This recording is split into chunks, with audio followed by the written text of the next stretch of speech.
Hey guys, welcome to my channel DIY Art Collection. If you're new in my channel then please subscribe and hit the bell icon.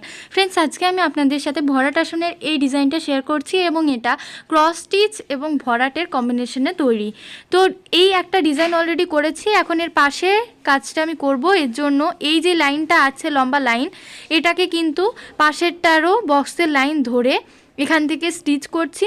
যেহেতু এই লাইনে already একটা 4 থাকছে তাই এখানটায় আমি এখন 8টা 4 তুলে নিচ্ছি। এক্ষেত্রে কিন্তু টোটাল 9টা 4 হবে।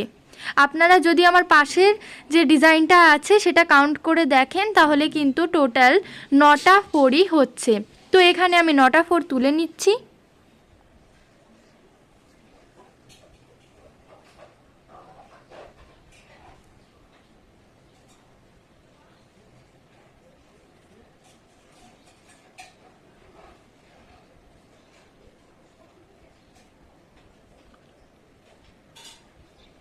তো এইভাবে আমি পুরো অংশটা কমপ্লিট করে নিচ্ছি। এর পরবর্তীতে এর সাইড থেকেই আমি কিন্তু পরবর্তী লাইনটি তুলব এবং এক্ষেত্রে কিন্তু এইভাবে যে 9টা 4-এর লাইন ছিল এখান থেকেও সেই হিসাব রাখবো।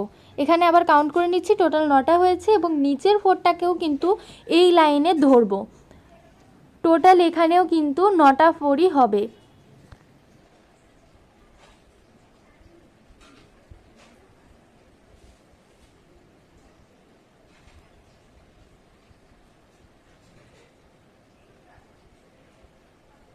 তো এটা আমার 9 নাম্বার 4 এবং এটা এখন পুরো কমপ্লিট করে নেব। এর পরবর্তীতে এর সাইডে এখান থেকে আমি 4 তুলছি। এখানেও সেম লাইন তৈরি করে নেব।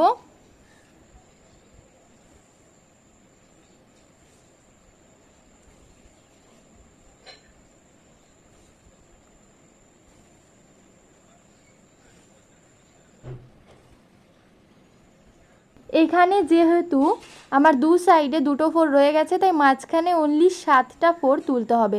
তো এখন এটা পুরো কমপ্লিট করে নেব।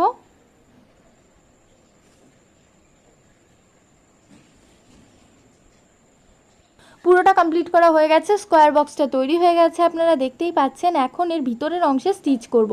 এর জন্য এখান থেকে 4 তুলছি এবং এখানটায় এইভাবে আমি একটা লাইন তৈরি করব।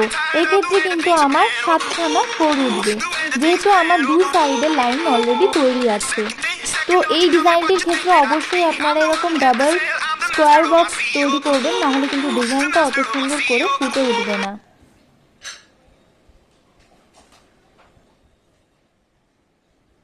তো দেখতেই পাচ্ছেন একটা লাইন তৈরি করা হয়ে গেছে। এখন সাইড থেকে আমি সেমভাবে আরও আরেকটা লাইন তৈরি করছি, যার জন্য এখান থেকে স্টিচিংটা স্টার্ট করলাম।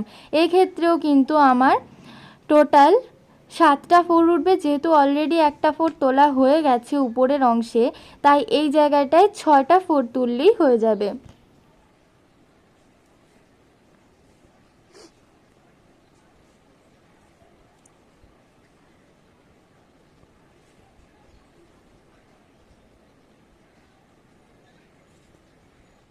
এখন এই অংশটা পুরো কমপ্লিট করে নেব।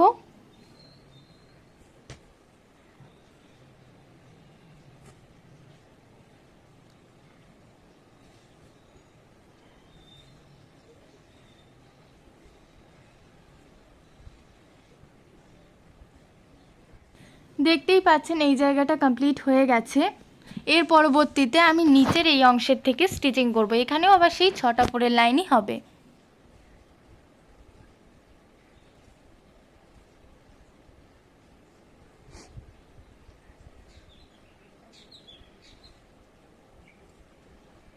ভাবে সাইডের অংশ করে নিয়েছি এই জায়গাটা পর্যন্ত। এখন এটা পুরো কমপ্লিট করে নিলাম।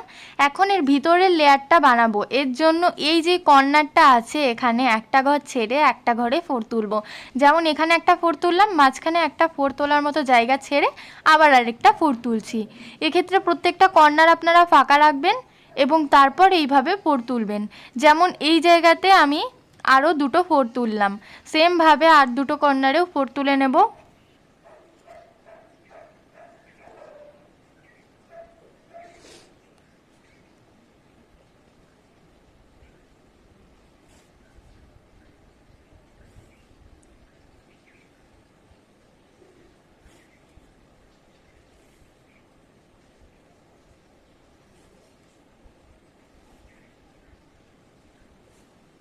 ফ্রেন্ডস আপনারা দেখতেই পাচ্ছেন এই জায়গাটা প্রায় কমপ্লিট হয়ে গেছে এবং এটা লাস্ট ফোর, এটা তুললেই কিন্তু আমার পুরো জায়গাটা কমপ্লিট হয়ে যাচ্ছে।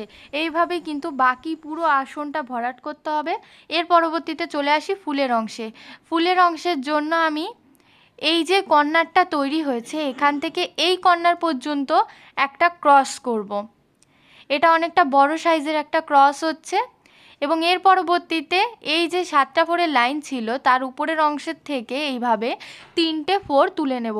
এই জায়গাটা খেয়াল রাখবেন, ক্রসের সাইজ কিন্তু ফুলের সাইজ থেকে বা এই যেই প্লাস চিহ্নটা তৈরি হচ্ছে তার থেকে ছোট হবে। এখানে 3টে লাইন তোলা হয়ে গেছে লম্বালম্বি দিক বরাবর, এখন আড়াআড়ি দিক বরাবর সেমভাবে আমি এইভাবে লাইন তৈরি করে নিচ্ছি। এক্ষেত্রে 9টা ফোরের যে বক্সগুলো তৈরি হয়েছিল সেটা কিন্তু আউটলাইন হিসেবে থেকে যাবে। দেখুন দুটো ফুলের মধ্যে কিন্তু গ্যাপ তৈরি হয়েছে। তো এইভাবে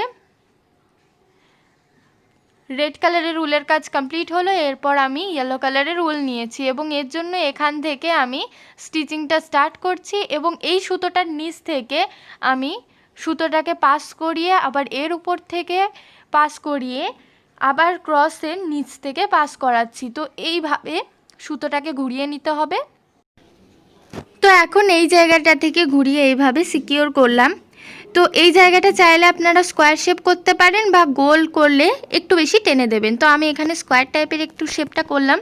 তো এইভাবে আমার এই ফুলটা কমপ্লিট হয়ে গেল। সেমভাবে বাকি ফুলগুলো তৈরি করতে হবে। সো ফ্রেন্ডস, যদি ভিডিওটি ভালো লেগে থাকে তো অবশ্যই লাইক করবেন, শেয়ার করবেন এবং চ্যানেলে যদি নতুন হন তো সাবস্ক্রাইব করে বেল বাটনকে প্রেস করতে ভুলবেন না।